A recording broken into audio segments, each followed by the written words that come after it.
હા હા. Good morning all of you. આપણે લાસ્ટ લેક્ચરમાં ભારતના શાસ્ત્રીય નૃત્ય ભણેલા અને શાસ્ત્રીય નૃત્યકારો પણ ભણ્યા હતા, બરાબર? તો આઈ હોપ કે થોડુંક એક ક્વિક રિવિઝન લઈ લઈએ જેથી તમને આઈડિયા રહે કે કેટલું યાદ રહ્યું છે વગેરે વગેરે. મૃણાલિની સારાભાઈ છે ગુજરાતના પ્રસિદ્ધ નૃત્યકાર. એમણે કઈ સંસ્થાની સ્થાપના કરી હતી? દર્પણ એકેડેમી. કઈ જગ્યાએ કરી હતી? અમદાવાદ ખાતે. અમદાવાદમાં બીજી પણ એક કથક નૃત્યની તાલીમ આપતી સંસ્થા છે જેનું નામ ક પરથી જ શરૂ થાય છે. કાદંબરી નહીં, કદંબ. કદંબ. કાદંબરી ગ્રંથ છે કોણે લખ્યો હતો? બાણભટ્ટ. બરોબર, ઓકે. કદંબ નામની સંસ્થાની સ્થાપના કોણે કરી હતી? એ પણ ક થી ચાલુ થાય છે નામ. જેમના ગુરુ શંભુ મહારાજ હતા, કંઈક યાદ આવે છે? કુમુદિની બેન લાખિયા. બરાબર. કથક, કદમ, કુમુદી ત્રણ ક થી શરૂ થતા નામ છે, બરાબર?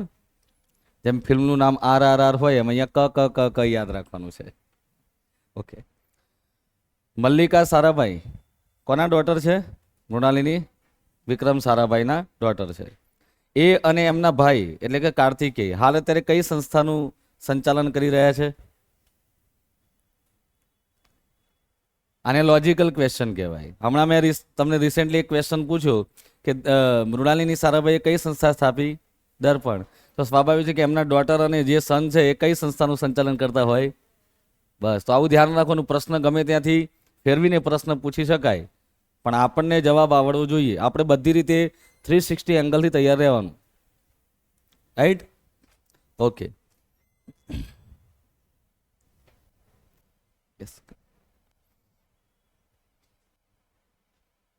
આજે આપણે શરૂ કરી રહ્યા છીએ ભારતના લોકનૃત્યો. ઘણા બધા લોકનૃત્યો આપણે ફોટા મારફતથી જ જોવાનું છે અને આપણને થોડુંક આઈડિયા આવશે. તો ટાઇટલ આપજો, ભારતના લોકનૃત્યો. જેમાં એક પ્રશ્ન પૂછવા માંગીશ.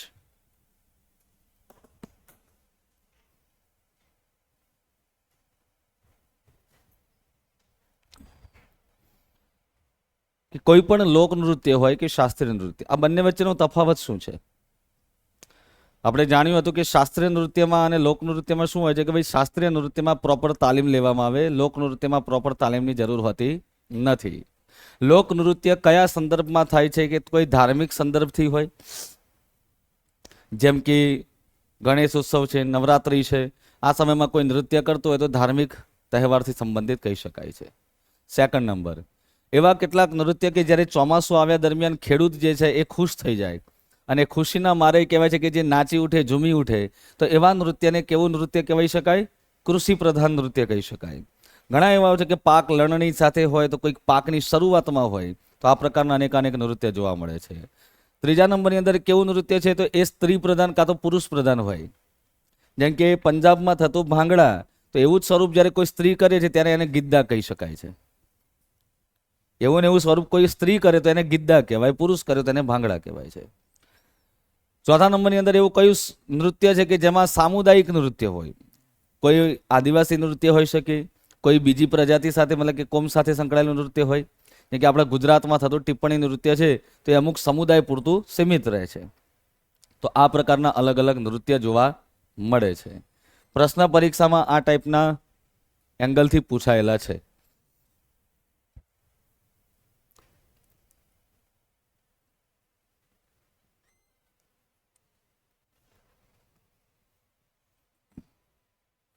તો તમારી સામે આવે છે નંબર 1 ઉપર છઉ નૃત્ય.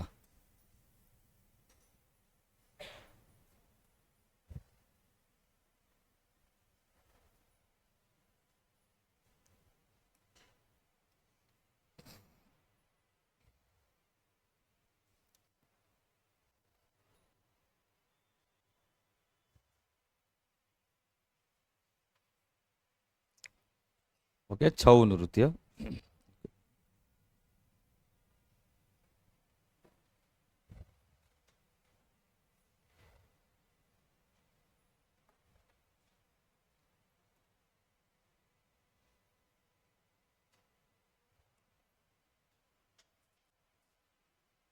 તો અહીંયા છઉ વિશે લખું છું.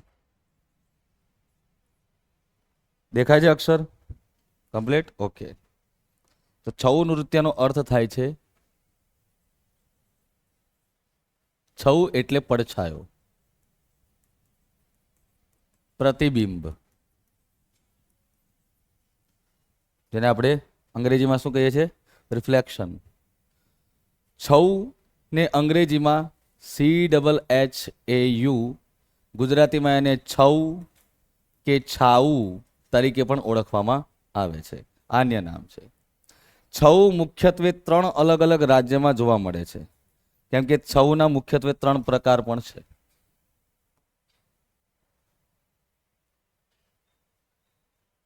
છઉના મુખ્ય 3 પ્રકાર છે.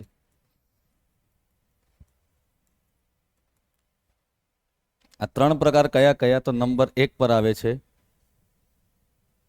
સરૈકલા છઉ, નંબર 2 આવે છે મયુરભંજ છઉ,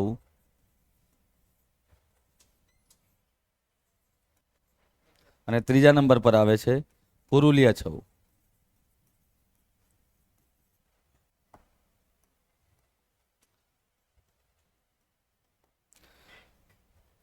સરૈકલા છઉ, આની આપણે એક ટ્રીક પણ બનાવી છે, તો ચોક્કસથી ટ્રીક નંબર 1 હું અહીંયા લખીશ યાદ રાખવા માટે.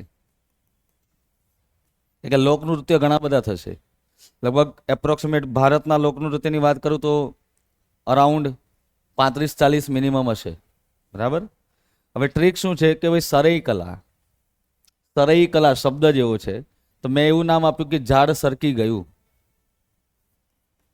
ઝાડ સરકી ગયું. સ્વાભાવિક છે, ઝાડ પરથી યાદ રાખી શકાય ઝારખંડ, સરકી ગયું પરથી યાદ રાખવાનું સરૈકલા.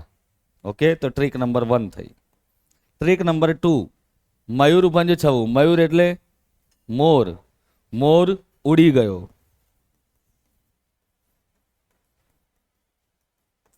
શું થયું? મોર ઉડી ગયો. ઉડી પરથી ઉડીસા, ઓડિશા.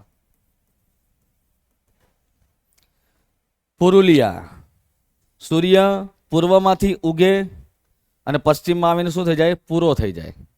પશ્ચિમ પરથી પશ્ચિમ બંગાળ અને પૂર્વ પરથી પુરુલિયા. આ નૃત્યની અંદર તમે જ્યારે ફોટામાં હું તમને બતાવીશ કે અલગ અલગ પ્રકારના ચહેરા પહેરવામાં આવે છે, માસ્ક. માસ્કને હિન્દી અને ગુજરાતી લેંગ્વેજમાં કહેવાય છે કે મુખવટા, મતલબ કે આ એક મુખવટા નૃત્યનો પ્રકાર છે.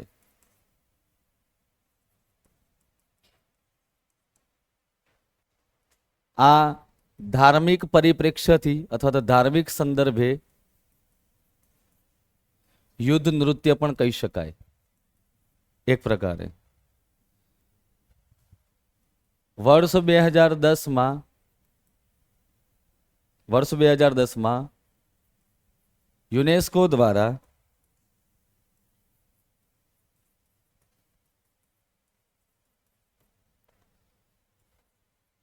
આ નૃત્યને અમૂર્ત સાંસ્કૃતિક વારસાની યાદીમાં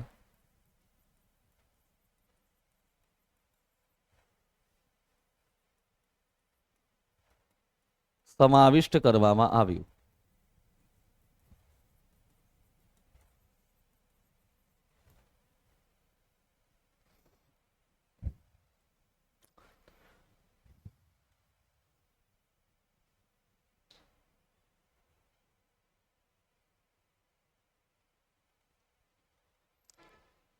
પરીક્ષામાં તમને પ્રશ્ન પૂછાય કે આ જે 3 પ્રકારના જે છઉ છે એમાં કયું એકમાત્ર એવું છઉ નૃત્ય છે કે જેમાં મુખવટા પહેરવામાં આવતા નથી? તો એકમાત્ર છે મયુરભંજ છઉ, જેઓ મુખવટા પહેરતા નથી.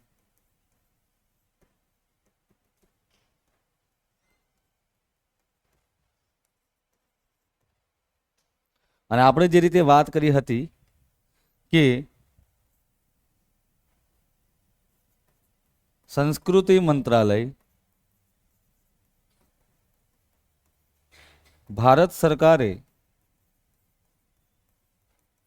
આ નૃત્યને આ નૃત્યને શાસ્ત્રીયનો દરજ્જો પ્રદાન કરેલો છે?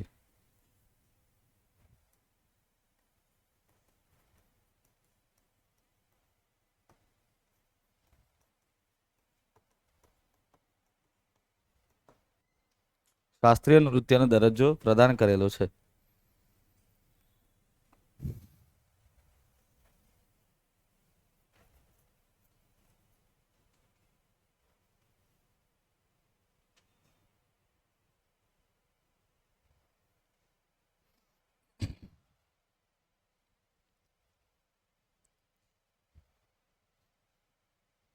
બાકી કઈ પ્રશ્ન થાય તો પૂછી લેવાનો, બરાબર? એમાં સંકોચ રાખવાનો નહીં. ક્લિયર છે? ફરીથી એકવાર, છઉ જેનો અર્થ થાય પડછાયો, છાયો, રિફ્લેક્શન વગેરે. 3 પ્રકાર છે: સરેકલા ઝારખંડ, મયુરભંજ ઓડિશા, પુરુલિયા પશ્ચિમ બંગાળ. 2010માં અમૂર્ત સાંસ્કૃતિક વારસાની યાદીમાં આ સ્થાન પામ્યું. જ્યારે ગરબા 2023માં અમૂર્ત સાંસ્કૃતિક વારસાની યાદીમાં સ્થાન પામેલા છે. રાઈટ. એકમાત્ર એવો છઉ કે જે લોકો મુખોટા પહેરતા નથી એ છે મયુરભંજ છઉના લોકો.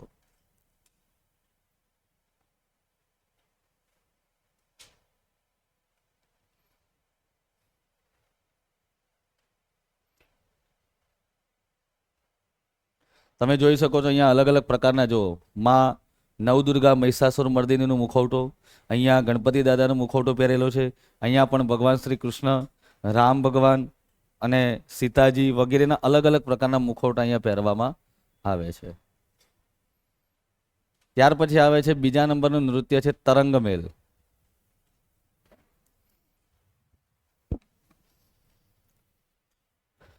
તરંગમેલ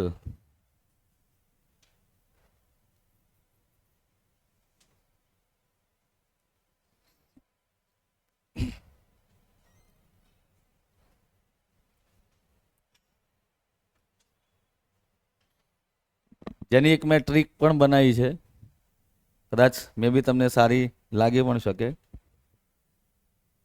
તરંગ ક્યાં જોવા મળે?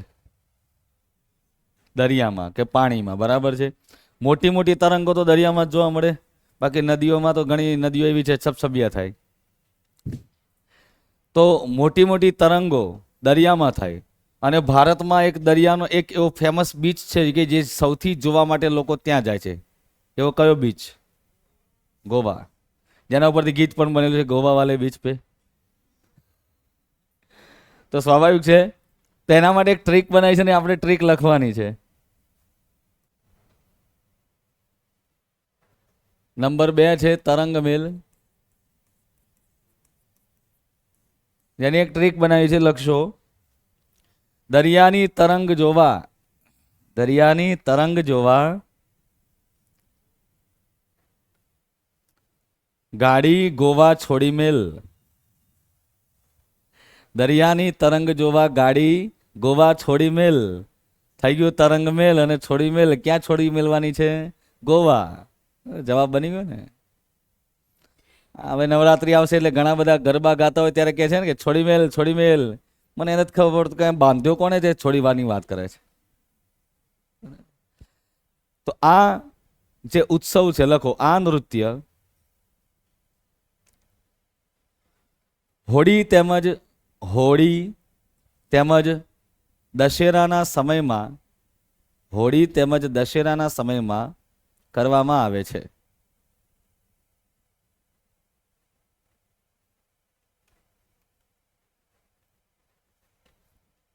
આ નૃત્યમાં વિશેષતા આપણને પરીક્ષામાં એટલી બધી ડિટેલમાં પૂછાતી નથી. બાકી તમે ફોટા ઉપરથી જોઈ શકો છો કે અલગ અલગ રંગબેરંગી કપડાં પહેરેલા છે. આ રંગબેરંગી કપડાં એટલા માટે પહેરે છે કે જ્યારે મેઘધનુષ્ય થયા ત્યારે અલગ અલગ રંગ આપણને મલ્ટી રંગ જોવા મળતા હોય છે. એમના હાથની અંદર પણ કેટલીક પટ્ટીઓ અને ધજાઓ હોય છે જે મલ્ટી કલરની હોય છે.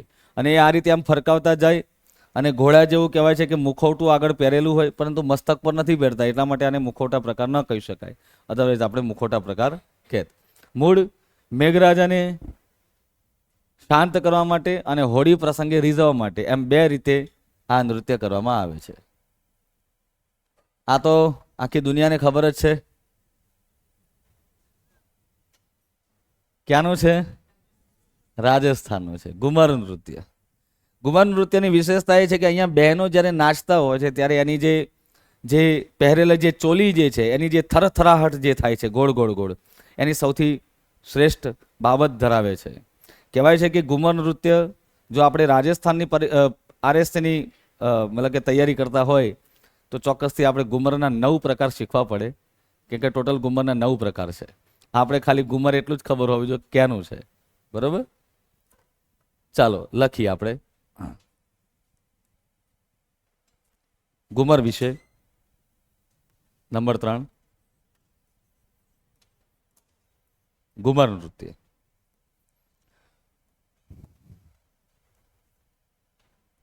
જે રાજસ્થાનનું સુપ્રસિદ્ધ નૃત્ય છે.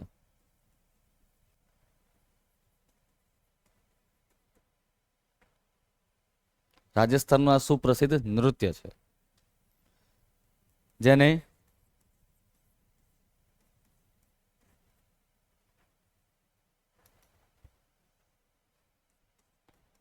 ગણગોર ઉત્સવ દરમિયાન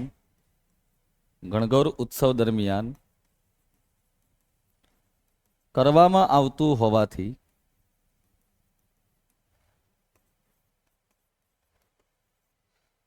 તે ગણગોર નૃત્ય તરીકે પણ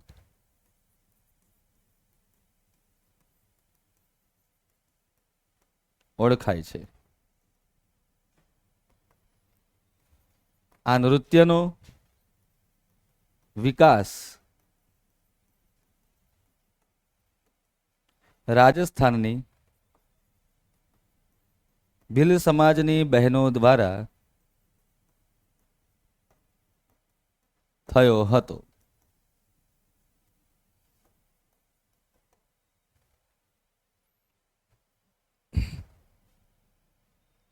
અને આ એક પ્રકારે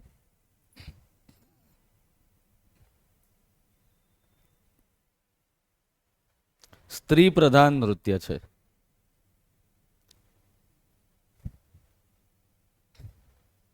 આ એક પ્રકારે સ્ત્રી પ્રધાન નૃત્ય છે.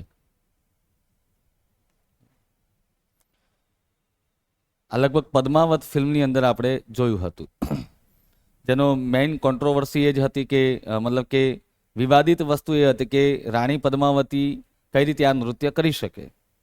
જે સમાજનો વિરોધ હતો એ મેઇન આ જ હતો કે રાણી પદ્માવતી આ ક્યારેય નૃત્ય કરેલું નથી. દેવી તરીકે પૂજતા હોય, જેમણે પોતાના ધર્મની લાજ કાજે જેણે જોહર કરી લીધું હોય ને એના ઉપરથી આવું ફિલ્મ કહેવાય છે કે બની અને લોકોને બતાવવામાં આવે તો લોકો સમજશે શું? માનો કે કોઈ વ્યક્તિ ત્યાં કુંભલગઢ કે ત્યાં જાય છે અને જોવે છે ભાઈ, તો વિચારે શું? તો સ્વાભાવિક રીતે સંજય લીલા ભણસાલીના લગભગ ફિલ્મો એવા જ બનેલા છે. જેમ કે પેલું રામલીલા પિક્ચર આવ્યું ત્યારે પણ કચ્છની સંસ્કૃતિને થોડુંક નુકસાન પહોંચે એવું કંઈક કાર્ય કરેલું હતું. પછી રાણી પદ્માવતી ઉપર પદ્માવત ફિલ્મ પહેલાં પદ્માવતી ફિલ્મ નામ આપ્યું હતું, પછી વિવાદ થયો એટલે ફિલ્મનું નામ પાછળથી ઈ કાઢીને પદ્માવત કરી નાખ્યું. આ બધા કારણ છે. રાજા રતનસિંહ, જો કે નો ડાઉટ કે આમ જોવા જઈએ તો અલાઉદ્દીનને એટલો બધો ખૂનખાર બતાવેલો છે, જ્યારે રાણા રતનસિંહને સાવ જાણે એકદમ નોર્મલ બતાવ્યા છે. એમને પણ તાકાતવર બતાવવાની જરૂર હતી, કેમ કે એમાં શાહિદ કપૂર એઝ અ રાજા તરીકે નથી બરોબર કેરેક્ટર એનું. એની એક્ટિંગ જ ના ફાવે રાજા જેવી. હજી એની જગ્યાએ કદાચ અક્ષય કુમારને રાખ્યો હોય તો પણ થોડુંક લાગે કે ના બરોબર છે. સની દેઓલને ના લખાય, બહુ પાછું અતિશયોક્તિ પણ થઈ જાય ને. કરે તલવાર સાઈડમાં મૂકીને કે ये 2.5 કિલો का हाथ है, अलाउद्दीन अगर तेरे पे पड़ेगा ना तो तेरी 7 પેઢી યાદ રખેગી. તો એવું નથી કરવાની જરૂર, રાઈટ? ચાલો આગળ વધીએ છીએ આપણે. રાજસ્થાનનું જ એક બીજું નૃત્ય આવશે તમને, કાલબેલિયા, જેનો પ્રશ્ન 2024 જીપીએસસી 1-2 હતો. 8 એકે લેવાયેલ. કેટલા લોકોએ જીપીએસસી 1-2 આપી હતી? જાન્યુઆરી વાળી. ઓકે, તો આ પ્રશ્ન નતો? હતો કે નતો? હતો. પ્રશ્ન વિધાન વાળો હતો.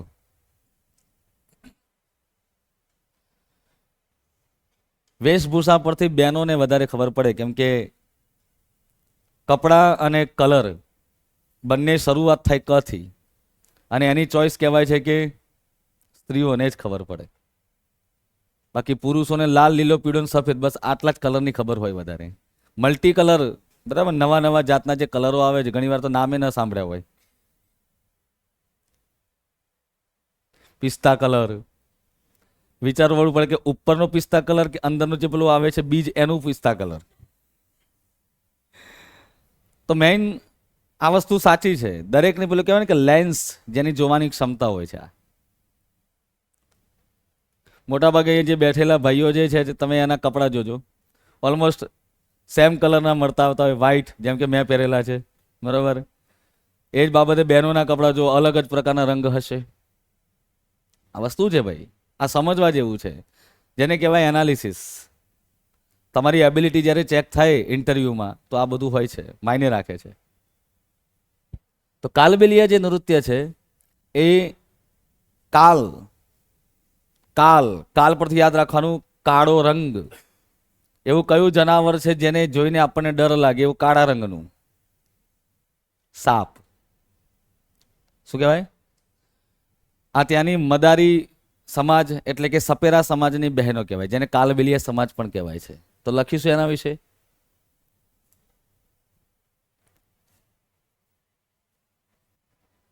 નંબર 4,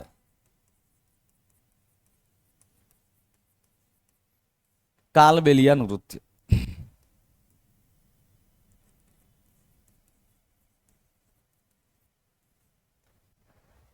આ નૃત્ય રાજસ્થાનની કાલબેલિયા એટલે કે સપેરા સમુદાયની, કાલબેલિયા એટલે કે સપેરા સમુદાયની મહિલાઓ દ્વારા કરવામાં આવે છે. સપેરા સમુદાયની બહેનો દ્વારા કરવામાં આવે છે.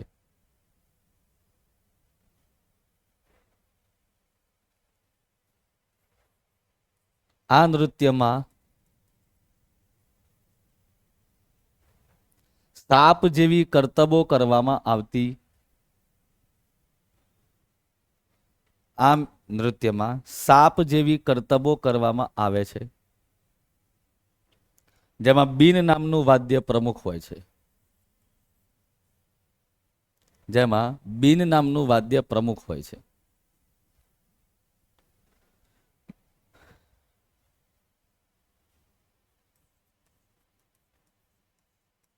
વર્ષ 2010માં આ નૃત્યને પણ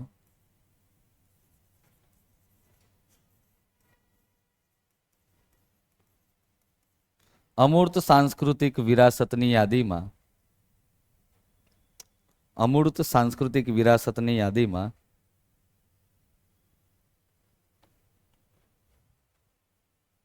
સ્થાન આપવામાં આવેલું છે.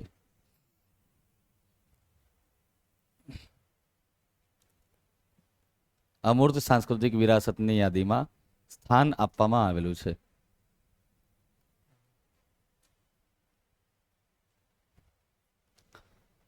યાદ રહેશે ને આવું બધું? જો ડેઈલી રિવિઝન નહીં કરો તો પાછું ભૂલી જવાશે હો, એટલે એ ખાસ યાદ રાખજો.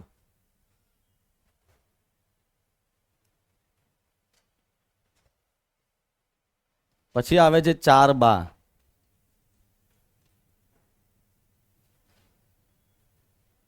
જેના પરથી એક ટ્રીક બનાવી છે. અહીંયા કદાચ ફોટો તમને દૂરથી દેખાતો હોય, મે બી લગભગ તો નહીં દેખાય, પાછળ બેકગ્રાઉન્ડમાં છે, બરાબર. અને એવું કહી શકાય કે આ નૃત્યમાં પહેરવામાં આવતો જે ઘાઘરો જે કહેવાય એ ભારતનો સૌથી મોટા ગજાનો કહેવાય છે. પણ 4 બા પરથી એક ટ્રીક બનાવી છે કે ચલ બા. 4 બા પરથી યાદ રાખવાનું છે, ચલ બા. ચલ બા. ચલ મીન્સ હિમાચલ. એવી એક ટ્રીક બનાવી છે, ટ્રીક બનાવી છે. બાકી નૃત્યનું નામ તો 4 બા છે.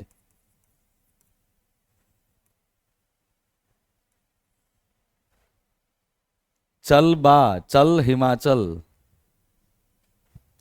માનો કે તમારા ઘરમાંથી કોઈ હિમાચલ જાય તો બહેનોએ મંગાવી લેવાય કે ભાઈ ત્યાં મોટા ગજાનું મળે છે, બરાબર, પાટણથી પટોળા લાવો કે ના લાવો, અહીંયાથી ઉઠાઈ લાવજો, બરાબર.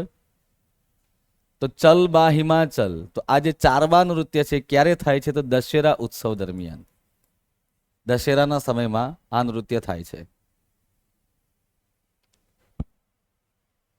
દશેરાના સમયમાં આ નૃત્ય થાય છે.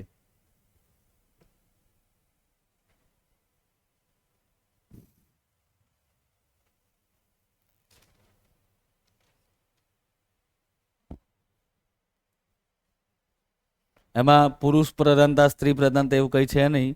કાલબેલિયામાં સ્ત્રી પ્રધાનતા ખરી, હો, એમાં લખી લેજો, કાલબેલિયા સ્ત્રી પ્રધાન છે. બાકી આમાં પુરુષ અને સ્ત્રી બંને જોવા મળશે તમને. પછી આવે દાદરા. બોલો ક્યાંનું લાગે છે? કોઈએ કદાચ વાંચ્યું હોય તો.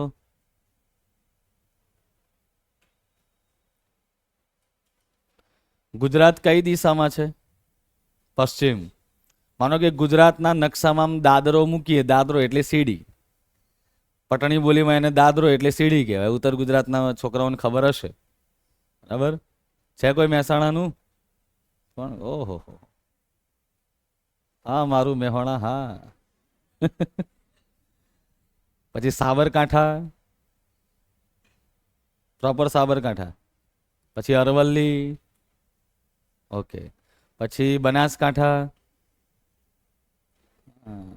બનાસકાંઠાના ધુરંધરો છે વધારે. પછી પાટણ પ્રોપર, પ્રોપર પાટણ. રાણકી વાવ કેટલી વખત જોઈ? 3-4 વખત. કયા પ્રકારની વાવ છે? કેટલા પ્રવેશ દ્વાર છે આમાં? એક જ, બરાબર. નજરે જોયેલું બધું એક જ લાગે, અંદર જોઈને થોડુંક બારીકાઈથી ખબર પડે 3 છે, બરાબર. કઈ વાંધો નહીં, ચાલો આગળ. આ બાજુ સૌરાષ્ટ્રના ઘણા બધા વિદ્યાર્થીઓ દેખાઈ રહ્યા છે મને. આમ ચહેરા ઉપર કહેવાય છે કે સૌરાષ્ટ્રની ચમક દેખાઈ રહી છે. તો સુરેન્દ્રનગરથી કોણ કોણ છે? Surendranagar 1 2, proper Surendranagar, okay. સુરેન્દ્રનગરના એક કવિનું મને નામ જણાવો. વેરી ગુડ, સરસ. કવિ દલપતરામ વઢવાણ, બરાબર. જેના કંઈક વઢવાણના જ મરચા પેલા પ્રખ્યાત છે ને, વઢવાણી. પછી સુરેન્દ્રનગરથી આગળ જઈએ બોટાદ. બોટાદનું કોણ કોણ છે? અહીંયા કોઈ નથી બોટાદ. ચલો રાજકોટ, રાજકોટ. પછી મોરબી, ઓકે. તમારે યાર સિરામિક્સનો ઉદ્યોગ સારો છે, ખોટું તમે આવી ગયા લાઈનમાં. પછી ભાવનગર, ભાવનગરનું શું વખણાય?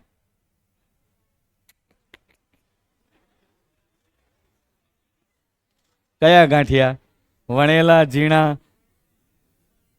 આપણો એક ટોપિક છે, તમને ખબર હશે, 3જા નંબરનો ટોપિક છે ભારતના મેળા, તહેવારો, ખાણીપીણી.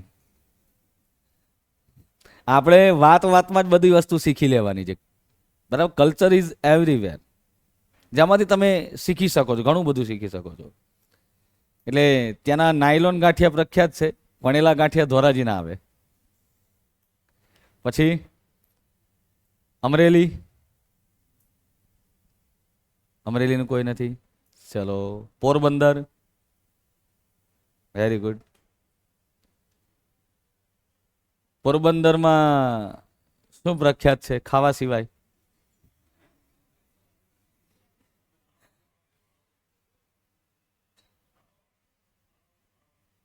નાણો ને ભાણો, એમ? તો પાણો, પથ્થર. અચ્છા, એટલે કેવા આમ તરે, દરિયામાં તરે એવા? તો અચ્છા, ઓલા ગચિયા ટાઈપ, બરોબર બરોબર, બ્લોક્સ. દેવભૂમિ દ્વારકા.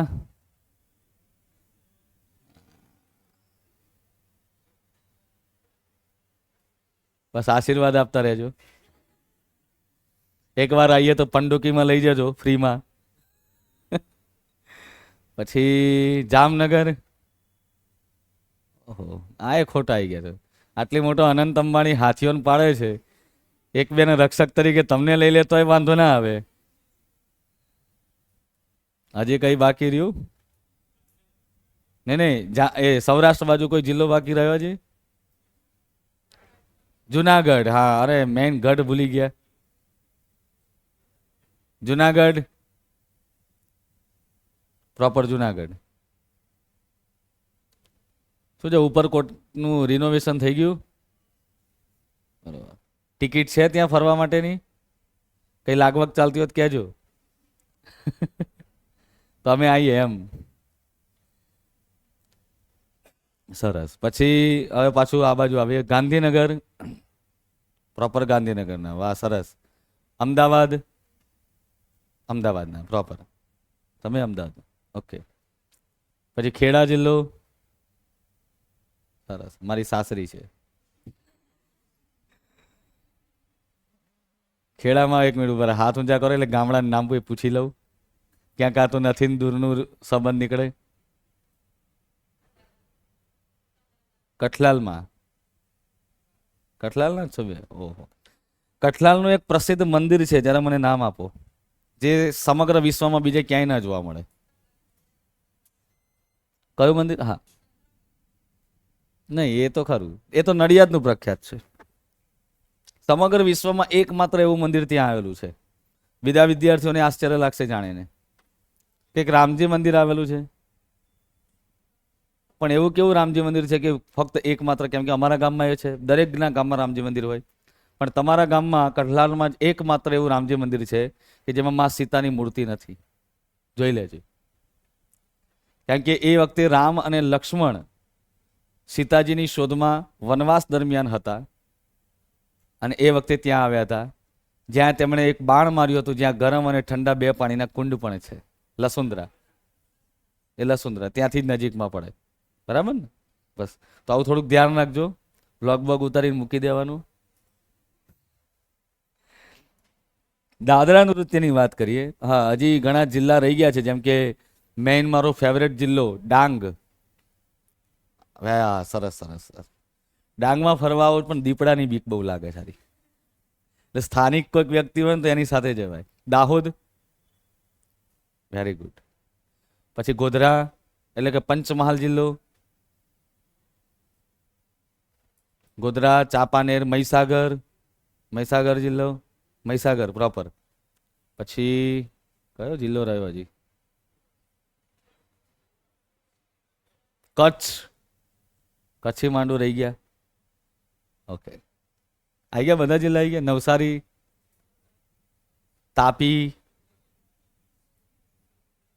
સુરત. સુરતમાં તમારે પાણી પાણી થઈ ગયું કેમ? આજ આવનાર 4 વર્ષમાં દુષ્કાળ પડે તોય ટેન્શન નહીં, એટલું બધું પાણી ભેગું કરી નાખ્યું. ઘેર પીપળા પીપળા ભર્યા. હા, વડોદરા રહી ગયું. હા, પાણીનું મેઇન. ક્યાં ગયું વડોદરા? શું વાત છે, કોઈ નથી યાર. ભાખરવડી મંગાવવાની હતી. નડિયાદ એટલે ખેડા જિલ્લો થઈ ગયો. આણંદ, ઓકે, ચલો ઓલમોસ્ટ બધા જિલ્લા આવી ગયા છે. વલસાડ, હા આવું બોલવાનું. વલસાડનું શું વખણાય બેન? ઘરે ફર્નિચર કરવાનું, શાકનું લાકડું લેતા આવજો ટ્રક ભરીને. ચલો, તો આ દરેક જગ્યાની અલગ અલગ વસ્તુઓ શું હતી એ ફેમસ આપણને ખબર પડી ગઈ. પણ મેઇન આપણને જે ગુજરાત ભારતનો જે નકશો છે,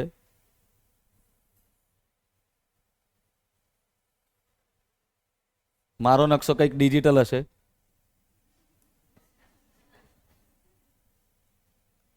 માનો કે આ ગુજરાત છે અને અહીંથી તમે દાદરો ચડો તો આ પશ્ચિમ દિશા છે. અહીંથી દાદરો મૂકીને ઉપર ચડો તો તમે કઈ દિશામાં જશો? તો લખી નાખો દાદરા એટલે ઉત્તર પ્રદેશ. આવું થોડુંક ટ્રીક છે ને, તરત સબકોન્શિયસ માઇન્ડમાં સેવ થઈ જાય. બાકી અનકોન્શિયસ માઇન્ડ તો એમ જ કહે છે ફક્ત ખાવાનું યાદ રાખો, બાકી કંઈ જ નહીં. તો દાદરા નૃત્ય ઉત્તર પ્રદેશનું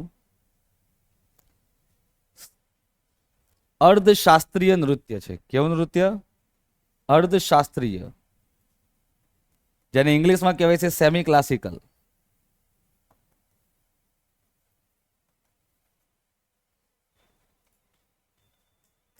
સેમી ક્લાસિકલ, જેનો વિષય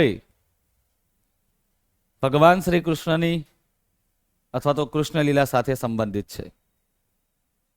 લખજો, શ્રી કૃષ્ણ લીલા સાથે સંબંધિત છે.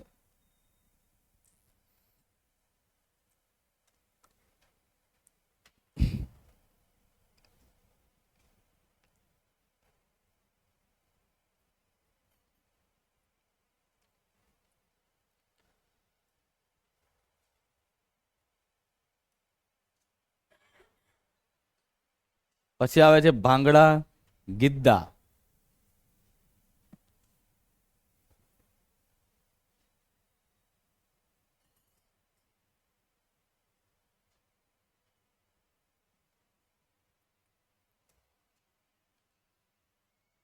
કેટલામાં નંબર આવે?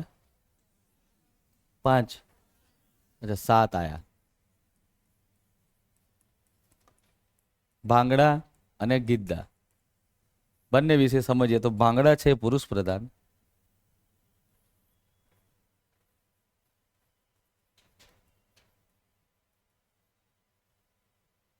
જ્યારે ગિદ્દા છે સ્ત્રી પ્રધાન છે.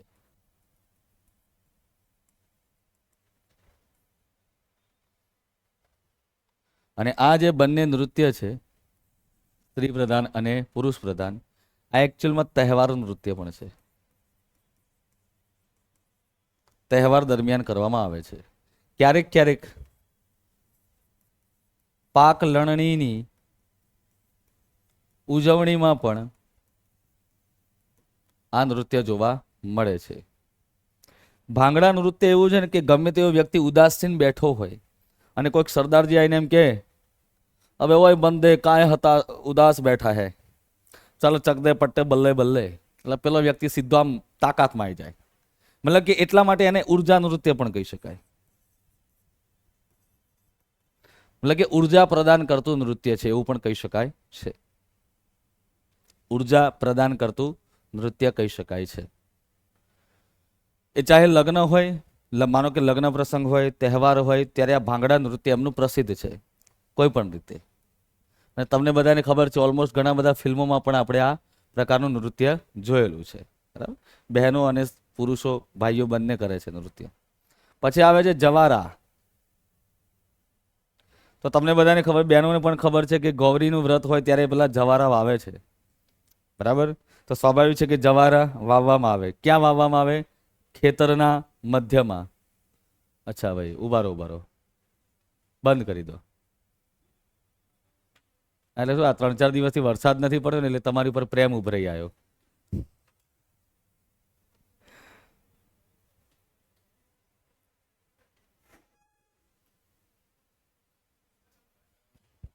બરાબર,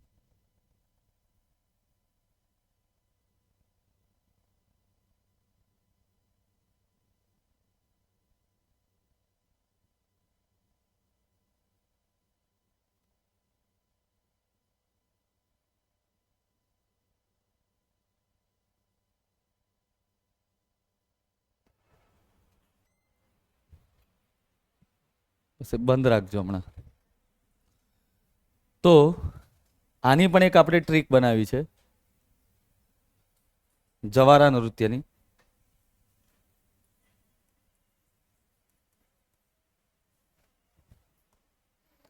આ ટ્રીકમાં તમને આખી બધી માહિતી મળી જશે.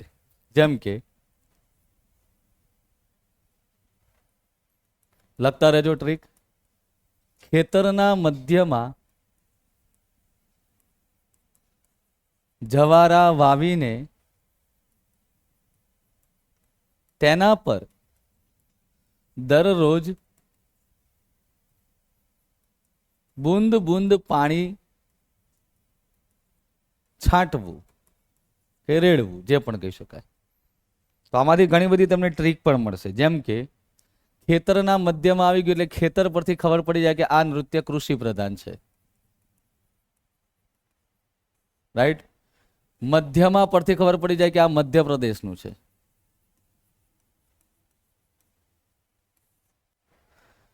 અને દરરોજ કહેવાય છે તેના ઉપર બુંદ બુંદ પાણી રેડવું, એટલે બુંદ પરથી યાદ રાખવાનું બુંદેલખંડ. વિસ્તાર કયો તો બુંદેલખંડ.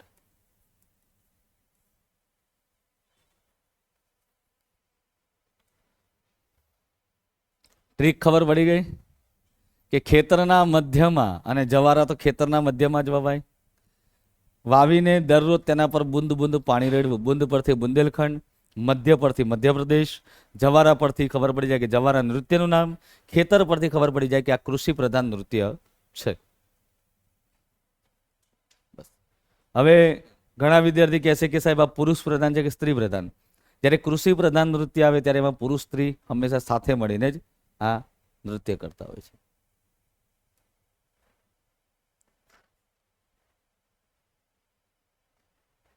પછી આવે છે મટકી નૃત્ય.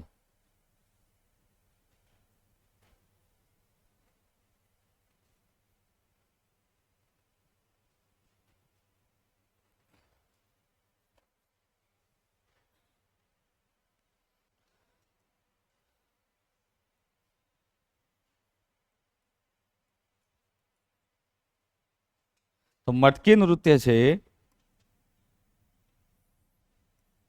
મધ્યપ્રદેશના માળવા ક્ષેત્રની મહિલાઓ દ્વારા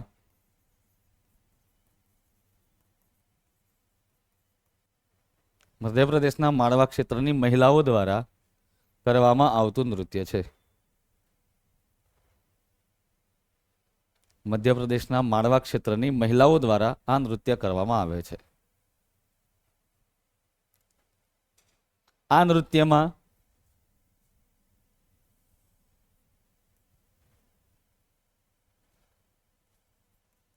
માટીના પાણી ભરેલા વાસણો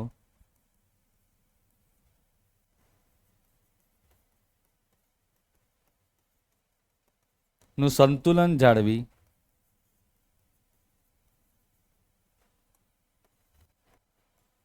રાખે છે. જેમાં એક નોંધ આવશે,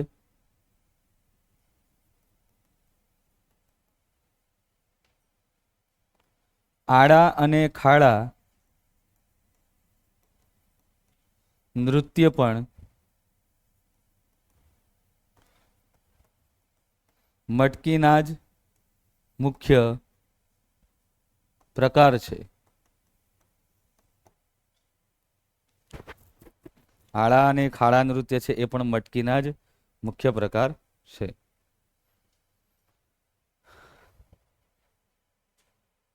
અને આ એક પ્રકારે સ્ત્રી પ્રધાન નૃત્ય છે.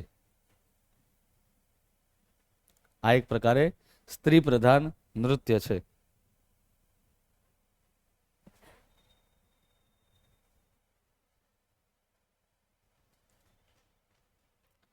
ત્યાર પછી આવે છે તમારું ફેવરેટ નૃત્ય ગૌર મારિયા. ઘણા કહે છે સાહેબ ફેવરેટ કેમ, ખબર જ નથી ક્યાંનું છે. ગૌર મારિયા એટલે શું એ જ નથી ખબર. તો તમને ફોટામાં થોડુંક થોડુંક પાછળ બેકગ્રાઉન્ડમાં દેખાતું હશે.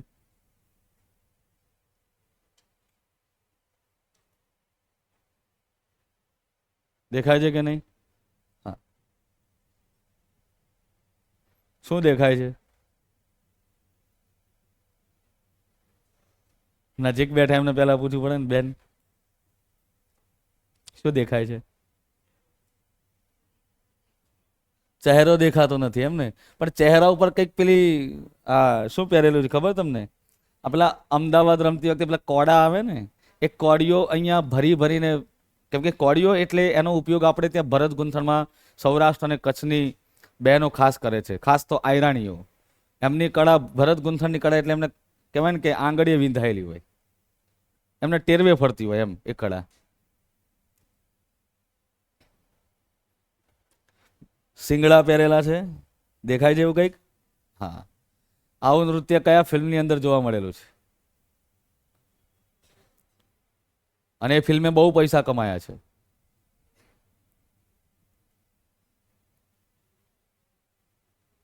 બેનો પાછળ કોઈક બેન બોલ્યું ખરું, બરાબર છે. એ ફિલ્મનું નામ બરોબર બોલ્યા. કયું ફિલ્મ? બાહુબલી.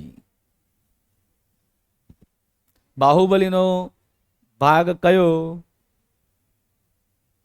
પહેલો, જેમાં ભલ્લાલ દેવની મૂર્તિની પ્રતિમાનું અનાવરણ થતું હોય છે.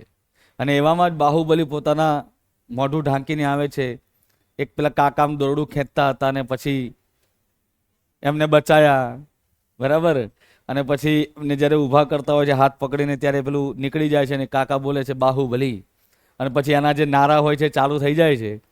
અને જે લોકો પેલા આમ જાણે બળજબરી જે નૃત્ય કરતા હતા એમનામાં જાણે તાકાત આવી ગઈ, ઉર્જા આવી ગઈ. પછી પેલા જે વેદના મંત્રો ભણતા હતા એમનામાં પણ ઉર્જા આવી ગઈ. અને ઢોલ વગાડનારા જે લોકો હતા એમને પણ ઉર્જા આવી ગઈ. હાથીઓમાં પણ ઉર્જા આવીને કહેવાય છે કે આમ દમ પછાડા કરવા લાગ્યા. અને એવામાં બે વ્યક્તિઓ સામસામે દોડતા આવીને ખબર પોતાના માથા પછાડે છે. That is Gaur Maria. ફિલ્મની અંદર પણ તમે ઘણું બધું શીખી શકો છો. તો ગૌર મારિયા શબ્દનો અર્થ શું થાય?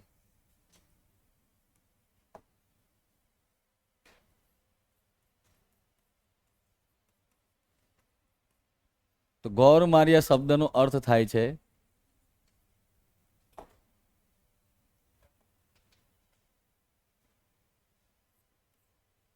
એનો અર્થ થાય છે ભેંસના સિંગ.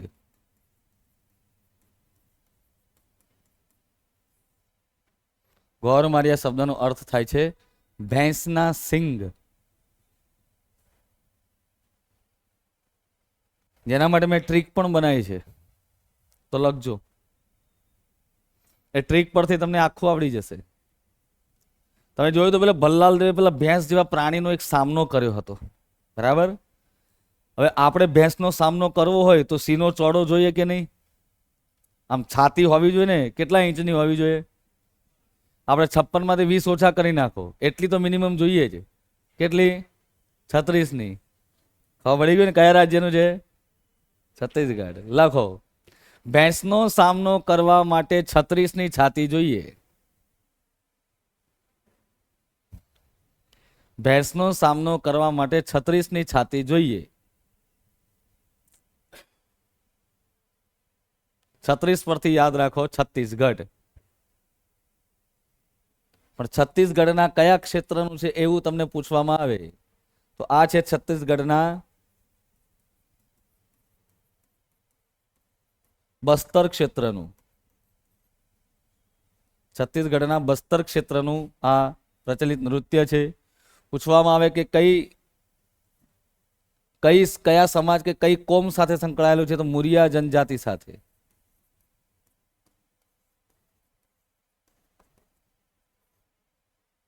આ નૃત્ય ત્યાંની મુરિયા જનજાતિ સાથે સંકળાયેલું નૃત્ય છે.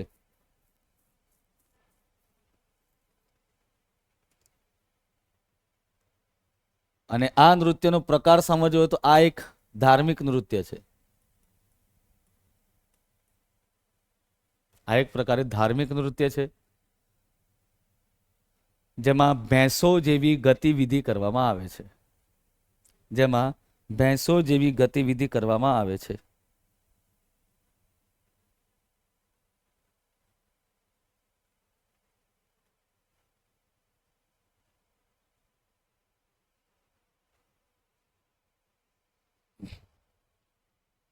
ત્યાર પછી આવે છે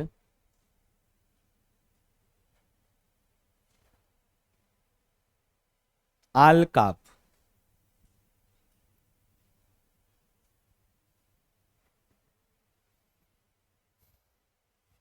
ફોટા જોઈને મને કહો ક્યાંના લાગે છે આ ભાઈઓ ને બહેનો?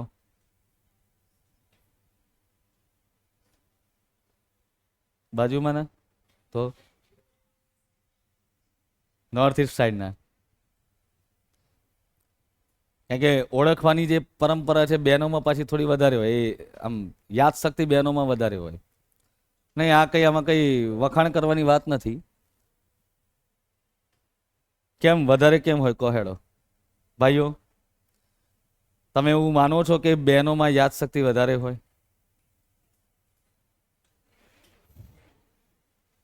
તો કહેના ક્યાં ચાહતે હો?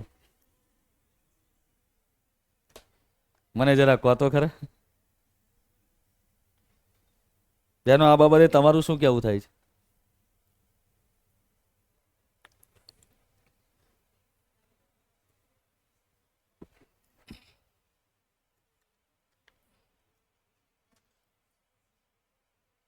આ બાબતે તમારું શું કહેવું થાય છે?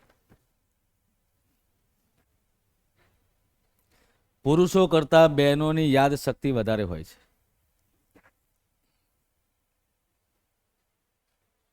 એક મહિના પહેલા ડિસાઇડ થયેલું હોય કે આ ખાવાનું બનાવવાનું છે, એમને યાદ હોય. બહેનોની યાદ શક્તિ વધારે એટલા માટે છે કે વાળ લાંબા અને એને બાંધીને રાખે છે. જ્યાં સુધી બાંધીને રાખશે ત્યાં સુધી જ. જે દિવસે છૂટા રાખે એ દિવસ યાદ શક્તિ કમજોર થશે.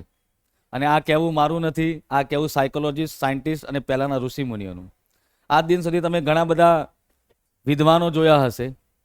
ઓલમોસ્ટ તમે ઘણા લોકોના ફોટા પણ તમે જોયા હશે. જેમ કે સિકંદરના ગુરુ કોણ હતા? કોઈક સોશિયોલોજીસ્ટ કે સાયકોલોજીસ્ટ હતા કંઈક?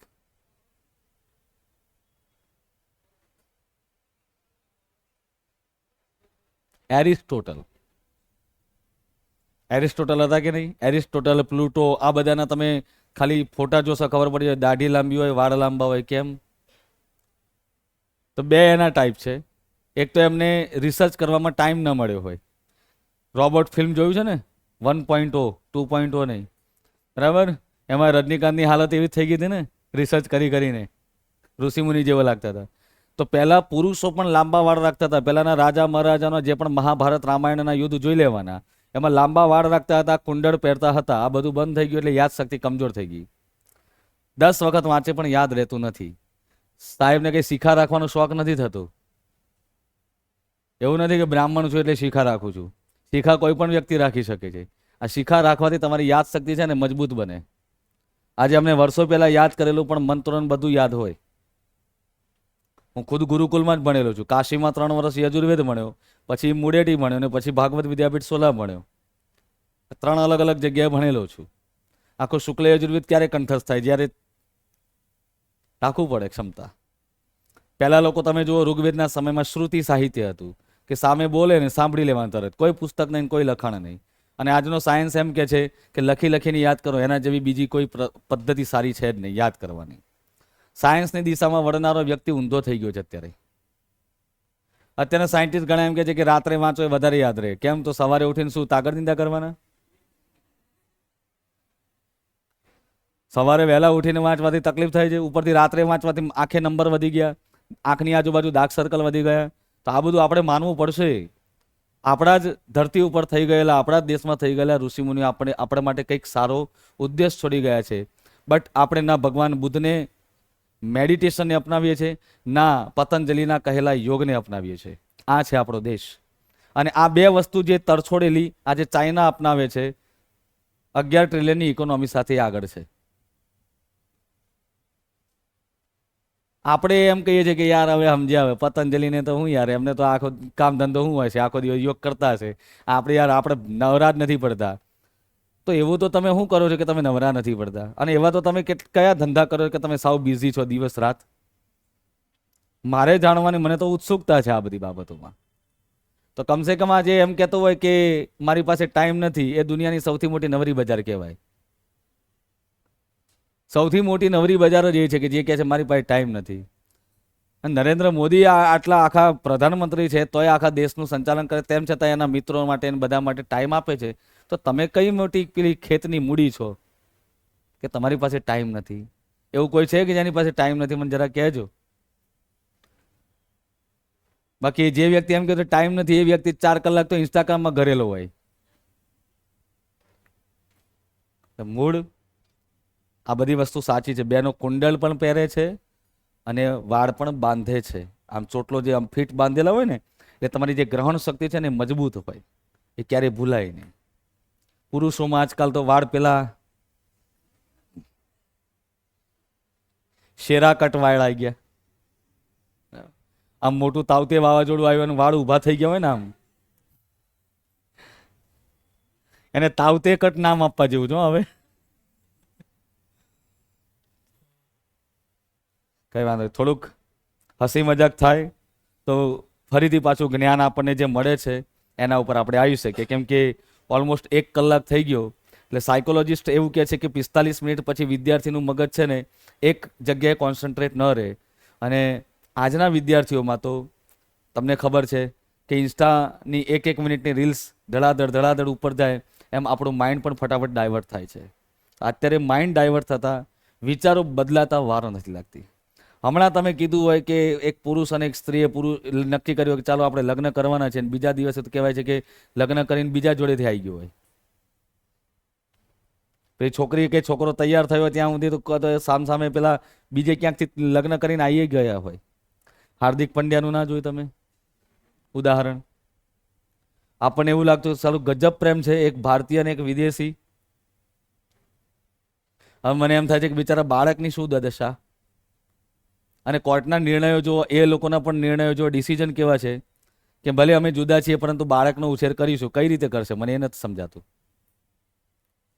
આના ઉપર પીએચડી થવી જોઈએ. ચાલો આલ કાપ, જેના માટે એક ટ્રીક બને છે સૌરાષ્ટ્રની સ્પેશિયલ બોલીમાં. આપણે એમ નથી કહેતા હાલ એટલે ચાલ. જેના પરથી ટ્રીક બને છે કે હાલ હવે ઝાડ કાપ. બોલો કયા રાજ્યનું લાગે છે? Very good. તો આ જે ઝાડ શબ્દ જે છે એના પરથી યાદ રાખવાનું છે ઝારખંડ. હાલ હવે ઝાડ કાપ.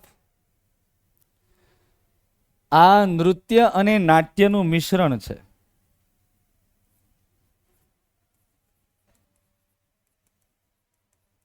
નાટ્યનું મિશ્રણ છે, જેમાં ગાયન નામથી જાણીતા 8 થી 12, જેમાં ગાયન નામથી જાણીતા 8 થી 12 હાસ્ય કલાકારોનું એક સમૂહ હોય છે. પણ તમને પૂછાય કે ઝારખંડ ઉપરાંત આ નૃત્ય બીજે ક્યાં જોવા મળે? તો ઝારખંડ ઉપરાંત આ નૃત્ય જોવા મળે છે પશ્ચિમ બંગાળના મુર્શિદાબાદ ક્ષેત્રમાં પણ આ નૃત્ય જોવા મળે છે. પશ્ચિમ બંગાળના મુર્શિદાબાદ ક્ષેત્રમાં પણ આ નૃત્ય જોવા મળે છે.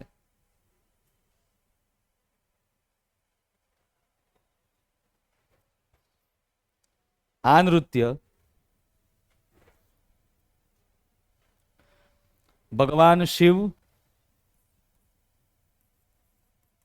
અને ગાજન પર્વ સાથે સંકળાયેલું છે. આ નૃત્ય ભગવાન શિવ અને ગાજન પર્વ સાથે સંકળાયેલું છે.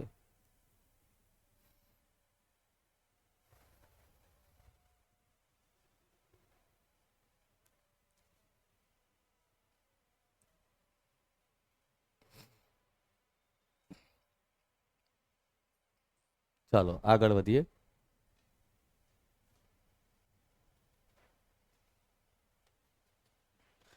જો મેઇન કઈ નહીં તો છેલ્લે તમને એટલું યાદ હોવું જોઈએ કે આ કયા રાજ્યનું છે. પરીક્ષામાં જોડકા સ્વરૂપે પૂછાય. 4-5 નૃત્ય સામે હોય, આ બાજુ રાજ્યના નામ હોય. હું તમને જે શીખવાડું છે મોસ્ટ પોપ્યુલર નૃત્યો છે અલગ અલગ રાજ્યના. બાકી પૂછનાર વ્યક્તિને જો ઈચ્છા થઈ જાય કે એવું પૂછવું છે કે કોઈ જવાબ જ ના આપી શકે, તો સ્વાભાવિક છે કે માનો કે યુપીપીએસસી ઉત્તર પ્રદેશ પબ્લિક સર્વિસ કમિશનના જૂના પેપરમાંથી ઉઠાઈને પ્રશ્ન પૂછી શકે, બિહાર પબ્લિક સર્વિસ કમિશનમાં પૂછાઈ શકે, આરએસસીમાંથી પૂછાઈ શકે. જો આરએસસીમાંથી પૂછે તો આઈ બને. એટલે કે હું યુપીએસસી કરતાં ટફ માનું છું રાજસ્થાન પબ્લિક સર્વિસ કમિશનની એક્ઝામને. બહુ ટફ છે એક્ઝામ. એનો હિસ્ટ્રી અને કલ્ચર એટલે બહુ ગજબ. આપણું અહીંનું કલ્ચર કંઈ ના કહી શકાય. પણ હા, દરેકે પોતપોતાના રાજ્યના કલ્ચર સાથે હંમેશા કહેવાય ને કે ગર્વ લેવો જોઈએ. આપણું કલ્ચર એટલું સારું છે કે ગમે તેટલા મોટા પૈસાવાળા થઈ જાય, જેમ કે મુકેશ અંબાણી જુઓ, આટલા મોટા પૈસાવાળા થઈ ગયા, પણ તેમ છતાં એનું વિધિ વિધાન, એની રહેણી કરણી તમે જુઓ છો કે એક પ્યોર ગુજરાતી કલ્ચરને લઈને ચાલે છે. છોકરાના લગ્ન કર્યા તો એવું નહીં કે પેલું ફુગ્ગા બુગ્ગા પેલા ફૂલાયા હોય ને પછી બધું ડેકોરેશન કર્યું હોય ને આવી, મતલબ કે એવી વેસ્ટર્ન સ્ટાઇલમાં નહીં. અહીંની સ્ટાઇલને પણ સાચવી છે એમણે. આ વસ્તુનો માયને રાખે છે. ચલો, બિરહા શબ્દના નામ પરથી જ ખબર પડી જાય કે કયા રાજ્યનું છે. હા ને વચ્ચે મૂકી દો, રને છેડે મૂકી દો એટલે થઈ જાય નામ બિહાર.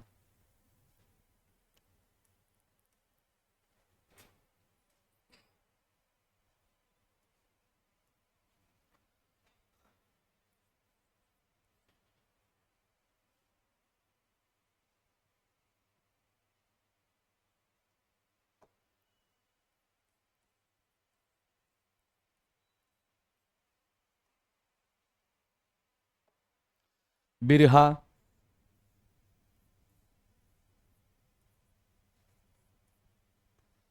વાત કરીએ આ નૃત્યની તો આ છે બિહાર રાજ્યનું.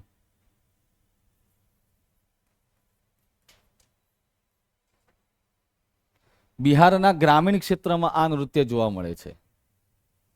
બિહારના ગ્રામીણ ક્ષેત્રમાં આ નૃત્ય જોવા મળે છે. જેમાં લગ્ન પછી પરદેશ કે વિદેશ ગયેલા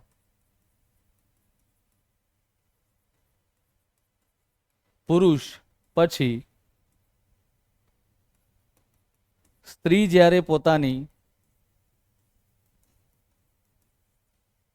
એકલતા અનુભવે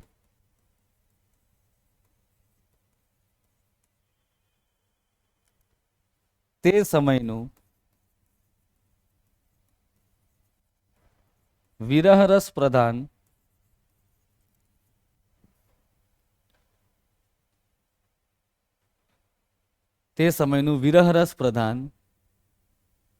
નૃત્ય છે.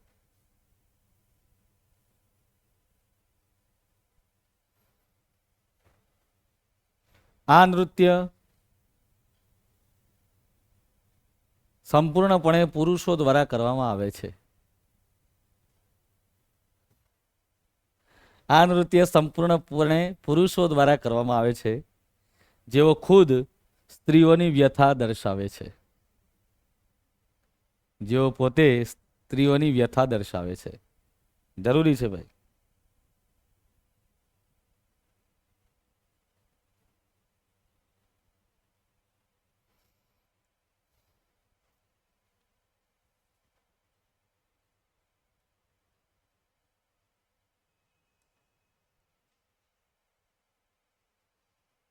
પછી આવે છે પાઇકા નૃત્ય. એક મિનિટ.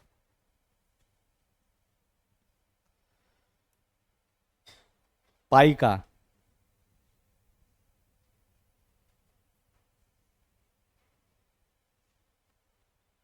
થોડું આની ઉપર જ લખી દઉં ને, વાંધો ના આવે.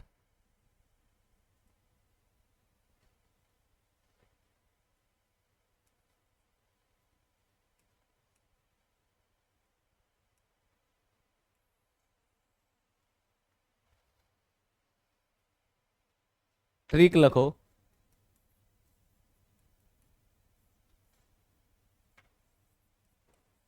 પાઈ પાઈ ભેગી કરીને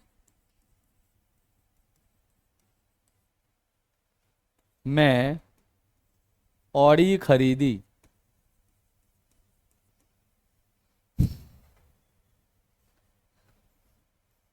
ભાઈ ઘણાના સ્વપ્નો હોય તો પાઈ પાઈ ભેગી કરે ત્યારે જ ઓડી આવે ને. પાઈ પાઈ ભેગી કરીને મેં ઓડી ખરીદી. કયા રાજ્યનું લાગે છે?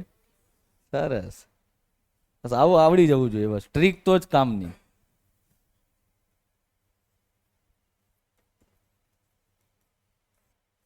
આ ઓડિશા રાજ્યનું પ્રચલિત યુદ્ધ સંબંધી નૃત્ય છે. ઓડિશા રાજ્યનું યુદ્ધ સંબંધી નૃત્ય છે. એક પ્રકારે માર્શલ આર્ટ કહી શકાય. તેમજ આ નૃત્યમાં પાઇકા શબ્દનો અર્થ શું થાય છે? તો પાઇકાનો અર્થ લાંબા કદનો ભાલો થાય છે.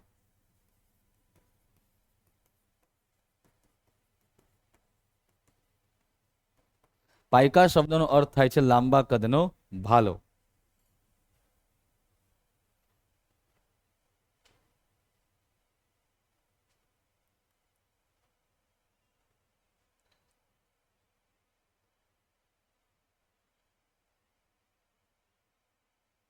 ત્યાર પછી આગળ વધીએ.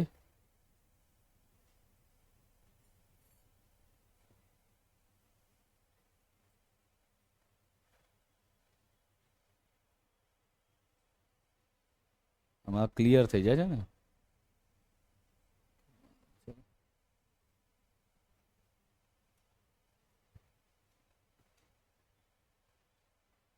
બાગુરુમ્બા નૃત્ય.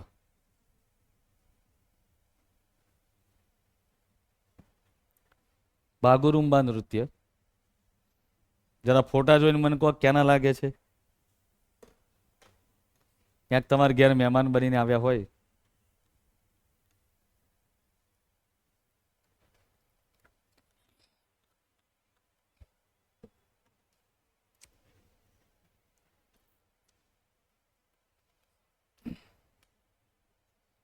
Very good. જો અત્યારે હું તમને કહી દઉં, અસમ અને મણિપુરના નૃત્ય ખાસ યાદ રાખજો. મણિપુરમાં તમને ખબર છે છેલ્લા 16 મહિનાથી ચાલી રહ્યું છે, બરાબર. મણિપુર વિશે એવું નથી કે કોન્ટ્રોવર્સી વાળું પૂછાય, કંઈક અલગ રીતે પૂછાય. તમે જે વિચારો છો એવી રીતે પ્રશ્ન નહીં પૂછાય. ડીવાયએસઓ મેન્સના તમે પ્રશ્નો જોયા, ગુજરાતીના અને જીએસના ને બધા, તો તમને ખ્યાલ આવતો હશે કેવા પ્રકારના પ્રશ્નો પૂછાય છે. પેપર એનાલિસિસ ચોક્કસથી કરજો. એનાલિસિસ વિનાનું ભણતર કદાચ પ્રિલિમ પાસ કરી શકશે, મેન્સ નહીં. હા, એટલે જરા એના ઉપર ધ્યાન આપજો. બાગુરુમ્બા નૃત્ય અહીંયા જ લખું છું કેમ કે ઓલામાં રહેતું નથી.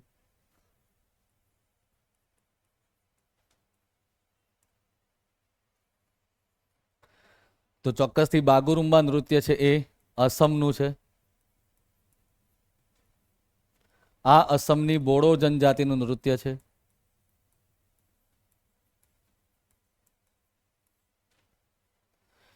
પરીક્ષામાં આપણને રિલિજન પૂછાય છે. રિલિજન મીન્સ કઈ રીતે કે ખાસ કરીને ભારતમાં અલગ અલગ રાજ્યમાં રહેતા જે જનજાતિ વિસ્તાર છે તેમાં ફલાણા જનજાતિ કઈ જગ્યાએ કયા રાજ્યમાં જોવા મળે એવા પ્રશ્નો વધારે પૂછાતા હોય. વધારે મીન્સ એકાદ માર્કનો જ પૂછાય, એનાથી વધારે નહીં. તમારે એનાલિસિસ જોઈતું હશે તો હું તમને આપીશ. 2023 અને 24નું મારી પાસે જીપીએસસી 1-2નું છે. સૌથી વધારે આપણને ઇન્ડિયન કલ્ચર પૂછાયું છે. 24ની વાત કરું તો 24માં કેટલા માર્ક્સનું ઇન્ડિયન કલ્ચર પૂછાયું હશે 50માંથી અંદાજિત? 25 કે 30? 42 માર્કનું. એટલે એની ઉપર ભાર આપજો. દાસા સાહેબ નથી, દાસા સાહેબ 15-35નો રેશિયો રાખતા હતા. 15 ઇન્ડિયન, 35 ગુજરાત. નલિનભાઈ ઉપાધ્યાય ચેન્જ કરી નાખ્યું. મેં 23માં જ કીધું હતું સ્ટુડન્ટ્સને કે 23માં છે ને કેટલા માર્ક્સનું પૂછાયું હતું ખબર? 32 માર્કનું, 32 કે 33 માર્ક્સનું. 24ની અંદર સીધું વધીને ગ્રાફ વધી ગયો સીધો 42. અને ગુજરાત કલ્ચરમાં તો કેવું હતું કે સાવ ગણ્યા ગાંઠ્યા પ્રશ્નો, ફલાણો મેળો કઈ તારીખ કઈ તિથિમાં ઉજવાય એવા પ્રશ્નો પૂછાયા હતા. એટલે પ્રાયોરિટી આપણે આપીશું ઇન્ડિયન કલ્ચર ઉપર. એવું બી નથી ગુજરાત કલ્ચરને નહીં આપીએ. મેન ચેરમેન ગમે ત્યારે બદલી શકે છે. ચેરમેન બદલી જાય, આખી સ્ટ્રેટેજી ચેન્જ થઈ જાય. હવે હું માનો કે ઇન્ડિયન કલ્ચર ફૂલ ભણાયું હોય અને પેલા ઇન્ડિયન કલ્ચર ખાલી 10 કે 15 માર્ક્સનું પૂછે અને બાકીનું ગુજરાત પૂછી નાખે તો? એટલા માટે હું બંને ઉપર પ્રાયોરિટી આપવાનો છું તમને. પણ મેઇન જે ટોપિક છે કે જેમાં મારે તમને ભણાવવું છે, જેમાં તમને મારે સમજાવવું છે, તો એવા ડેટા હું ભણાવવાનો છું. અમુક ડેટા એવા આવે છે કે જે મેં તમને પહેલા લેક્ચરમાં કીધેલું છે. અને લેક્ચરમાં પહેલાથી સ્પષ્ટતા કરવાની શું જરૂર છે? કાલ ઉઠીને તમને એવું ના થવું છે કે સાહેબે આ ટોપિક નથી ભણાયો, આ ટોપિક રહેવા દીધો, સ્કીપ કરી દીધો. એવું ન થવું જોઈએ. એટલે પહેલાથી જે ભણાવવાના અને સમજાવવાના વિષય છે હું તમને ભણાવીશ. બાકી સંગ્રહાલયો, પુસ્તકાલયો, પછી સાહિત્ય, બરાબર, તીર્થ અને પર્યટન સ્થળો, આ બધું તમે વાંચી શકો છો. અને તીર્થ અને પર્યટન સ્થળો આખો એક અલગ વિષય આપ્યો છે ટોપિક. બાકી તમે સોમનાથ મંદિર વિશે મેળામાં ભણી જવાના છો તો એ તીર્થ ક્ષેત્ર કહેવાય, બરોબર. એટલે એવી વસ્તુ છે. હવે આ નૃત્ય ક્યારે થાય? તો મેં એક ટ્રીક બનાવી છે કે બાગુરુમ્બા પરથી બાગ. શેના બાગ? તો સવારમાં જેની જરૂર પડે એવા બાગ. શેની જરૂર પડે? ચા. તો સૌથી વધારે ચાના બાગ ક્યાં જોવા મળે? અસમમાં, બરાબર. એવું કહેવાય કે અસમના લોકોએ ચાને ચૂંટી ચૂંટીને ચાના છોડને બોળી કરી નાખી. શું કરી નાખ્યું? બોળી કરી નાખી, એટલે કે બોડો જનજાતિ. તો લખો આ નૃત્ય પ્રકૃતિ અને પર્યાવરણ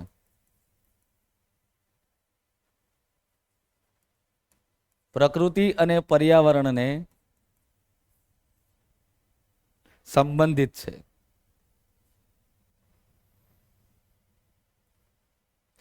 આ નૃત્ય પ્રકૃતિ અને પર્યાવરણને સંબંધિત છે, જેમાં સિફુંગ, ખમ અને સરજા જેવા વાદ્યો વગાડવામાં આવે છે. સિફુંગ, ખમ, સરજા જેવા વાદ્યો પણ વગાડવામાં આવતા હોય છે.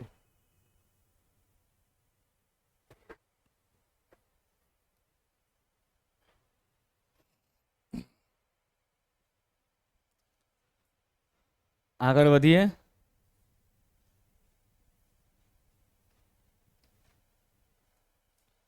તો આવે છે જટ જટિન,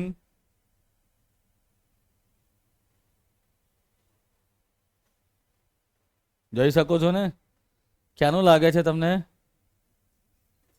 બિહાર.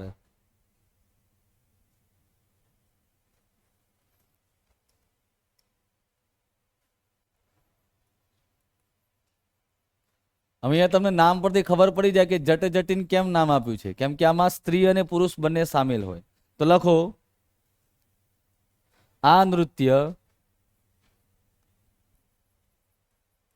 બિહારના ઉત્તરી ભાગમાં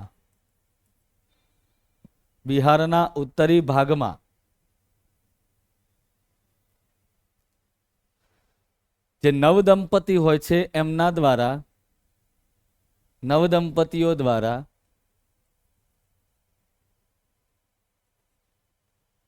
તેમના નવા લગ્ન જીવનમાં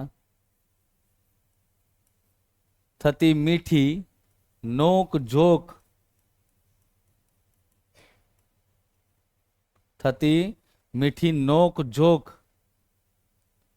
ને રજૂ કરે છે. મીઠી નોક જોક ને રજૂ કરે છે. નોક જોક એટલે ખબર પડી ગઈ ને બહેનોને? પેલા આમ નાના મોટા ઝઘડા થતા હોય ને, મીઠા ઝઘડા જેને કહેવાય. કે ઘરધણી જો બહારથી પાણીપુરી ખાઈને આવ્યા હોય 20 રૂપિયાની, પછી કે તમે મને ના ખવડાય ને જાઓ, આજે ખાવા નહીં બને, મારા માટે પણ સ્વિગી કરાવો, ઝોમેટો કરાવો. આને કહેવાય મીઠી નોક જોક. અને પાછા ઘરધણી પણ પાછા પ્રેમથી સમજાવે, અરે પ્રિયે બનાવો ને, તમારા હાથમાં જે ચમત્કાર છે એવો તો ક્યાંય નથી. બરાબર, મીઠી મારે. બરાબર.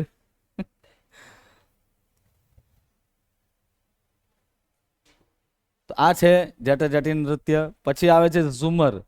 હવે આ ઝુમરમાં પાછું થોડુંક ધ્યાન રાખવાની જરૂર છે. હવે ધ્યાન રાખવાની શા માટે જરૂર છે એ પણ તમને જણાવું કે ઝુમરમાં જ્યારે કહેવાય છે કે રસ્વઉ આવે તો રાજ્ય સ્ટેટ બદલાઈ જશે. ઝુમરમાં જ્યારે દીર્ઘ હશે ત્યારે પણ સ્ટેટ બદલાઈ જશે. આ ઝુમર ક્યાંનું છે? તો લખજો આ ઝુમર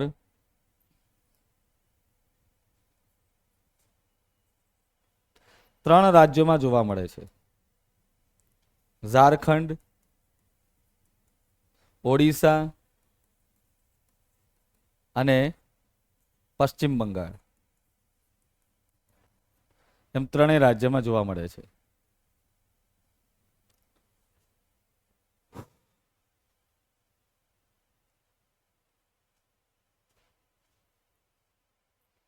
આ નૃત્ય જનજાતિ લોકોનું નૃત્ય છે. આ નૃત્ય જનજાતિ લોકોનું નૃત્ય છે.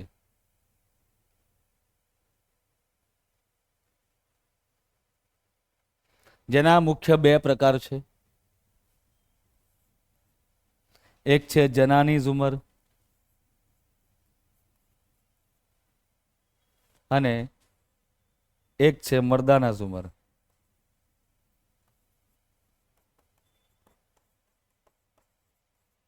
નામ પરથી જ ખબર પડી જાય કે કયું સ્ત્રી પ્રધાન અને કયું પુરુષ પ્રધાન. કયું સ્ત્રી પ્રધાન છે? જનાની. અને મર્દાના પરથી યાદ રાખવાનું મર્દ એટલે કે પુરુષ પ્રધાન.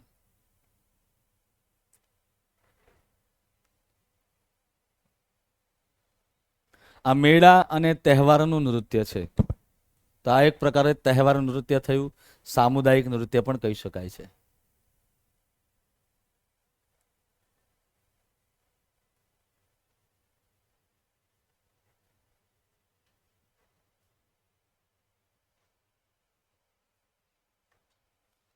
પછી આવે છે દંડા જાત્રા.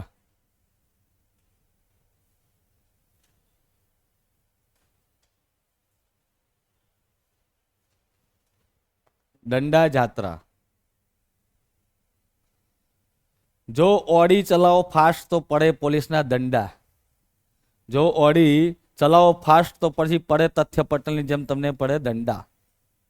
બરાબર. હમણાં એક જુનાગઢનો પણ આવ્યો હતો પાછું કંઈક લેખ કે જુનાગઢમાં એક વ્યક્તિએ કંઈક ફાસ્ટ ઓડી લઈને આમ રમાઈને જવા દેતા હતા. બીજા દિવસે કાનબૂટ પકડાઈને માફી મંગાવી, માફી પત્ર લખાવ્યો, એનો વિડીયો જારી કર્યો. તો હવે સમય જતાં જેમ જેમ જનરેશન અપડેટ થાય છે એમ એમ કહેવાય છે કે પોલીસ કર્મીઓ દ્વારા પણ એક નવા કહેવાય છે કે એક આવા, અને જરૂરી છે, માફી મંગાવે ખબર પડે ખાડા ખડિયા છે ચોમાસા, તેમ છતાં રમાઈને જવા દે છે રાત્રિના સમયમાં. પોલીસે ઘરેથી પકડીને લઈને આવ્યા. બરાબર. તો ચલો લખો, આ એક ટ્રીક છે. જો ઓડી ચલાવો ફાસ્ટ તો પડે દંડા.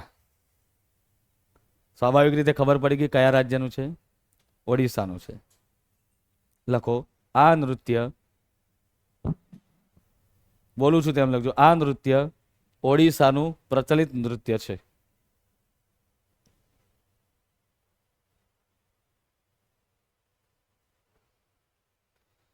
જેનો મુખ્ય વિષય ભગવાન શિવની આરાધના છે. જેનો મુખ્ય વિષય ભગવાન શિવની આરાધના છે.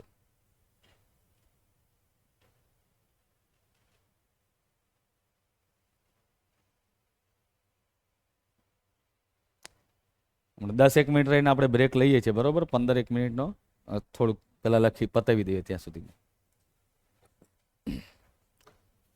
ઓકે, પછી આવે છે, એક મિનિટ,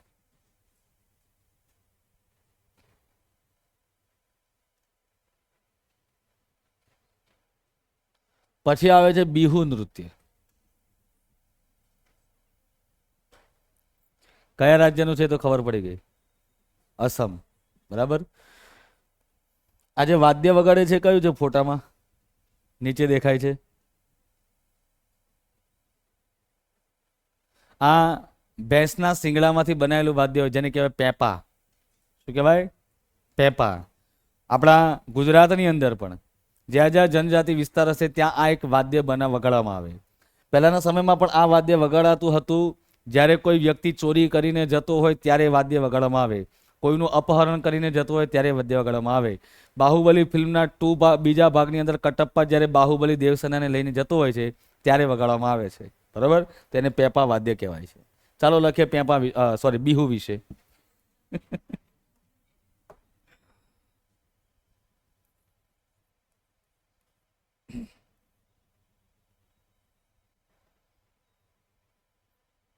તો આ અસમનું સુપ્રસિદ્ધ નૃત્ય છે. બિહુ એ અસમનું સુપ્રસિદ્ધ નૃત્ય છે.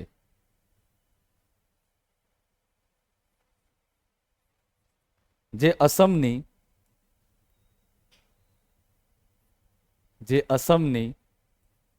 ખાસી અને કચારી જનજાતિઓનું, જે અસમની ખાસી અને કચારી જનજાતિઓનું નૃત્ય છે.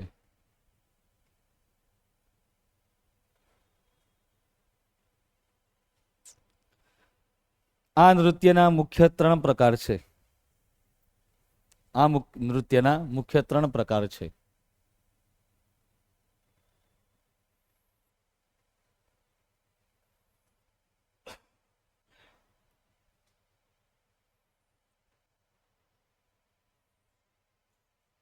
તો 3 પ્રકાર કયા કયા છે? તો નંબર 1 આવે છે માઘ બિહુ,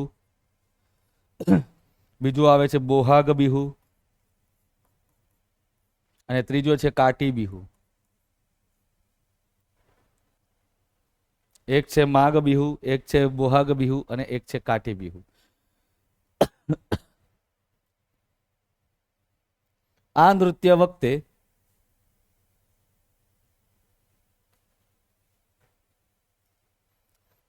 ભેંસના શિંગડામાંથી બનાવેલું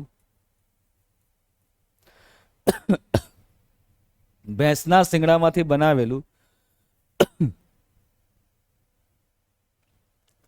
પેપા નામનું સુશીર વાદ્ય વગાડવામાં આવે છે. ભેંસના શિંગડામાંથી બનાવેલું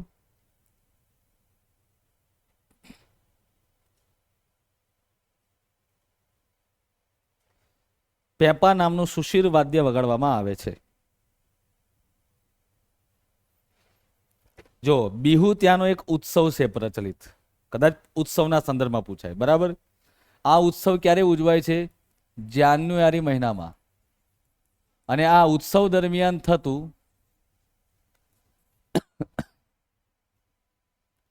આ ઉત્સવ નૃત્ય પણ કહી શકાય, પ્લસ તેને કૃષિ પ્રધાન નૃત્ય પણ કહી શકાય. શા માટે? કેમ કે આ નૃત્ય પાક તૈયાર થઈ જાય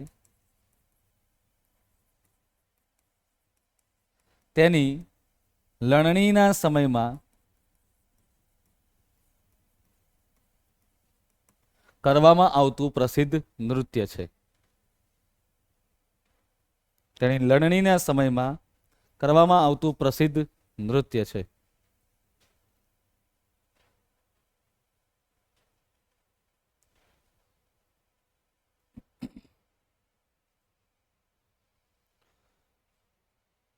લખાઈ ગયું ને?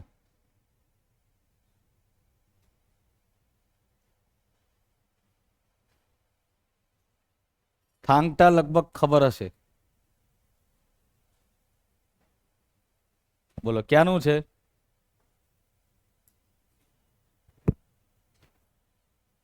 સિક્કિમ નહીં, સિક્કિમ નથી, એમને લખતા નહીં, મણિપુરનું છે.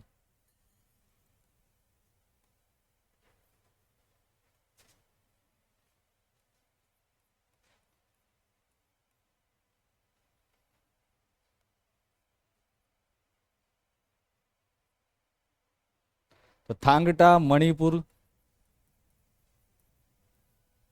અને ખાસ કરીને તમને જો પૂછવામાં આવે તો કે કઈ જાતિ સાથે સંકળાયેલું છે, તો મૈતેઈ.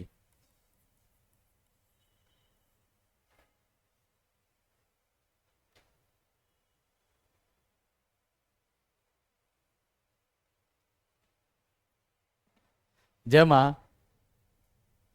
આ નૃત્ય એક પ્રકારનું ત્યાંનું મણિપુરની માર્શલ આર્ટ છે, બરાબર. આ મણિપુરનું માર્શલ આર્ટ છે, લખજો, મણિપુરનું માર્શલ આર્ટ છે.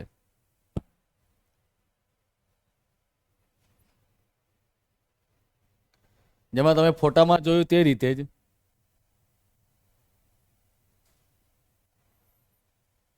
કે જેમાં થાંગ જે શબ્દ છે, થાંગટામાં થાંગ શબ્દનો અર્થ થાય છે તલવાર,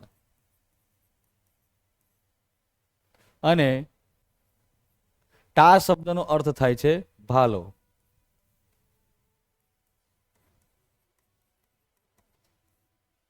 થાંગ શબ્દનો અર્થ થાય તલવાર અને ટા શબ્દનો અર્થ થાય છે ભાલો.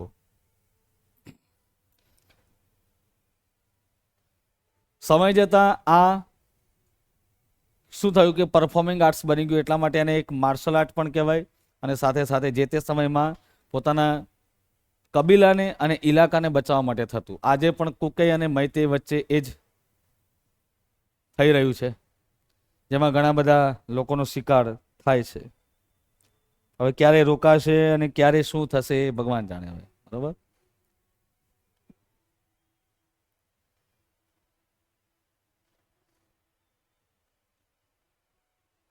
બસ આ એક નૃત્ય લઈને આપણે પછી સીધા બ્રેક તરફ જઈશું, જેનું નામ છે રાંગમા.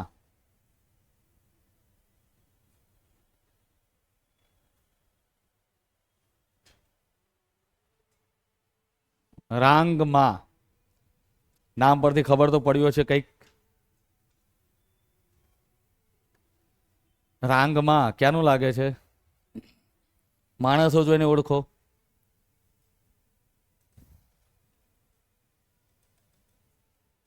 જેમ તમે ચાઇનીઝ ને ચાઇનાના ચહેરા પરથી ઓળખી જાઓ છો એ રીતે, બરાબર? તો લખો.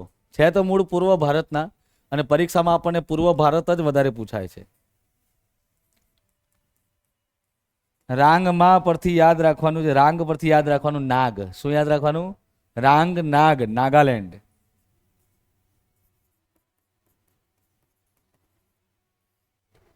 અને આ પણ નાગાલેન્ડની નાગા જનજાતિઓનું લોકનૃત્ય છે.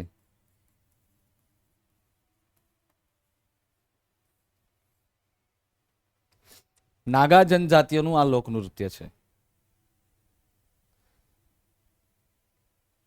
એવું કહેવાય છે કે પહેલાના સમયમાં જ્યારે એમના કોઈ પણ વિસ્તારની અંદર કોઈ પણ પ્રવેશી જતું ત્યારે કહેવાય છે કે લાંબા કદના ભાલા હોય એ અને ઢાલ લઈ અને તરત એમનો સામનો કરવામાં આવતું. લખો, આ પણ યુદ્ધ સંબંધી નૃત્ય છે.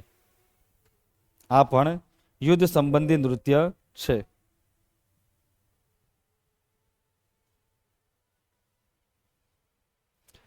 9:58 એટલે કે 10 વાગ્યા છે.